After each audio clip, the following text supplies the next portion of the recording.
चीन को घेरने के लिए अब भारत, ब्रिटेन और अमेरिका ऐसा कुछ करने जा रहे हैं जिसके बाद ड्रैगन के होश उड़ जाएंगे। चीन को घेरने के लिए अब भारत, ब्रिटेन और अमेरिका नया गठबंधन बनाने जा रहा है।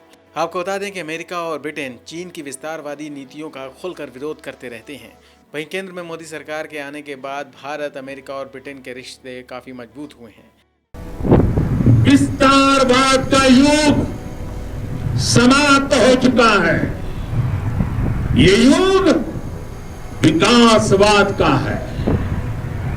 तेजी से बदलते हुए समय में विकासवाद ही प्रासंगिक है। विकासवाद के लिए ही अवसर है और विकासवाद ही भविष्य का आधार भी। भारत भी चीन की विस्तारवादी नीति का विरोध कर रहा है। इसी वजह से दक्षिणी एशिया में शांति संतुलन को स्थापित करने के लिए ये दोनों ही देश अपनी विदेश नीति में भारत को खास महत्व भी दे रहे हैं। G7 की बैठक में भारत को शामिल करने के बाद ये दोनों ही देश आने वाले दिनों में D10 डेमोक्रेसी नाम का एक अलायंस भी बनाने जा रहे हैं। खास बात यह है कि इस गठबंधन में दुनिया के 10 सबसे बड़े लोकतांत्रिक देशों को शामिल किया जाएगा। अमेरिका के नेतृत्व में दुनिया के 10 लोकतांत्रिक देश जब एकजुट होंगे तो निश्चित तौर पर इससे चीन की मुश्किलें खड़ी होंगी। इंडो पैसिफिक क्षेत्र में अमेरिका और यूरोपीय देशों की बढ़ती दिलचस्पी भी चीन के लिए लगातार चिंता का कारण बनी हुई है। चीन में लोकतंत्र नहीं है। ऐसे में दुनिया के 10 सबसे बड़े लोकतांत्रिक देश एक अलायंस बनाते हैं तो चीन की टेंशन बढ़ना तय है। वहीं इस बार 26 जनवरी को गणतंत्र दिवस के समारोह के दौरान ब्रिटेन के प्रधानमंत्री बोरिस जॉनसन ने मुख्य अतिथि बनाए जाने को लेकर भारत के दिए गए नेतों को स्वीकार कर लिया है।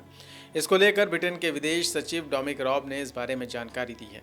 उन्होंने बताया कि बोरिस जॉनसन को भारतीय गणतंत्र दिवस समारोह में बुलाया जाना एक बड़े सम्मान की तरह है।